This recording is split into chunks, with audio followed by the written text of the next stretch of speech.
Hi guys, and welcome to our virtual English class. It's a little crazy. It's the first time that I've had to do something like this, and I imagine it's the first time for you guys having to learn like this. But it's also kind of exciting to sort of switch things up and do things differently. So, every day I'm going to be posting a little video of me probably reading you something or recommending you go somewhere, or maybe I'll be somewhere in the city. So you'll be able to see me all the time, just like you normally would at school. So, to get us started today, we already started this week talking about International Women's Day, which was on the weekend, and super important women who have done things throughout history. And I want to show you a book. This is easily my favorite book. It's called Goodnight Stories for Rebel Girls. I have it in Spanish. So in Spanish, it's Cuentos de Buenas Noches para Niñas Rebeldes. It was actually a present when I left Argentina. My students gave it to me. And in this book, you can get it in a lot of different languages. Actually, I've seen it in Russian and I've seen it in Ukrainian here. So if you ever get a chance to pick it up. It's amazing. Every single page talks about a different woman who did something really important in history. And we're talking sports people, or scientists, or historians, or emperors. It goes back through time. Some of them are recent, some of them are happening right now. For example, remember when we were talking about Saudi Arabia and how women can't drive cars? This one here is the story about the woman who is massively pushing for the rights of women in Saudi Arabia to drive cars. So it's women from all over the world, different ages, different times, and my favorite part is definitely the pictures. I've got a funny leg glare there. Okay? So it's entirely made by women, for one thing. It's illustrated by women. It's different illustrators on every page. So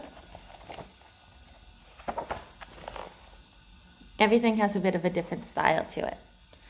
So every day I'm going to read you a different woman who has done something important in the world, okay?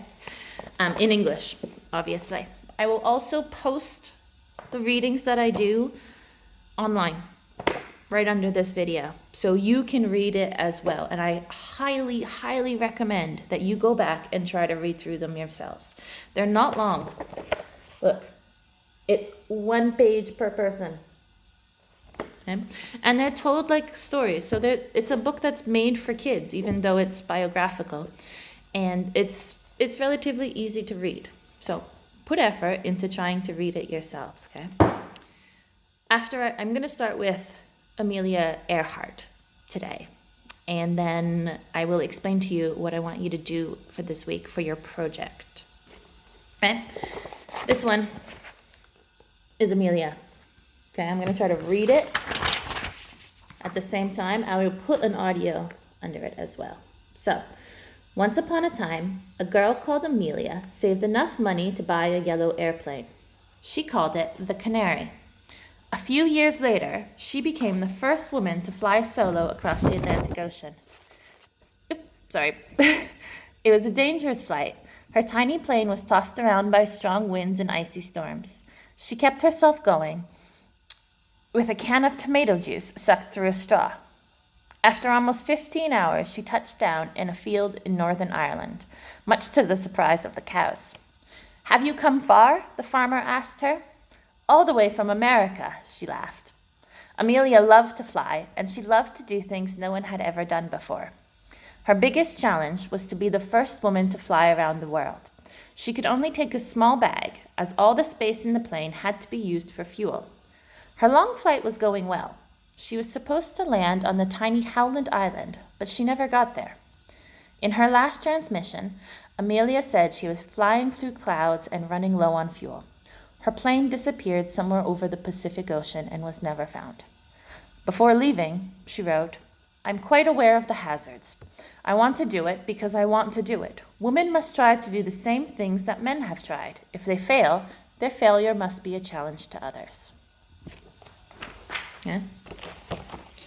So, what I want you guys to do, I'll spend the week introducing you to famous historical women, but I want you guys to look up some yourself. There are plenty out there.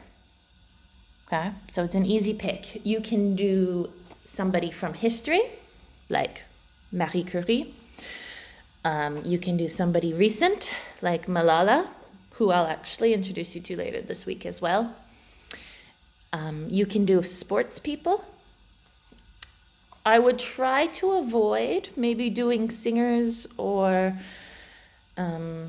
performers right now, unless they have really big contributions to society. For example, Beyonce has a lot of foundations and things that she donates to. So she actually is a singer who is making a really big difference in the world. But the project is supposed to be about women who have enacted a lot of social change, positive change. They've done something good. Okay, so maybe go back through history, and we'll leave the singers for another time. I'm going to put it all in a PowerPoint for you. So exactly what I want you to do, like I normally do when I do a project, but it's going to be the same as your 5 W's. Who are they? What have they done? Where are they from? When did they live? When did they die, if they've died? And why are they important? You can do it in slides. You can put photos. You can put videos. You can put music, if it's relevant. Have fun with it, just like our normal projects. I'm going to give you the week to do this. So it's Thursday. I will expect this to be done by probably next week. Next Friday, I would say, will be an easy deadline for you guys. Okay? So that's it for today. And I will see you guys tomorrow.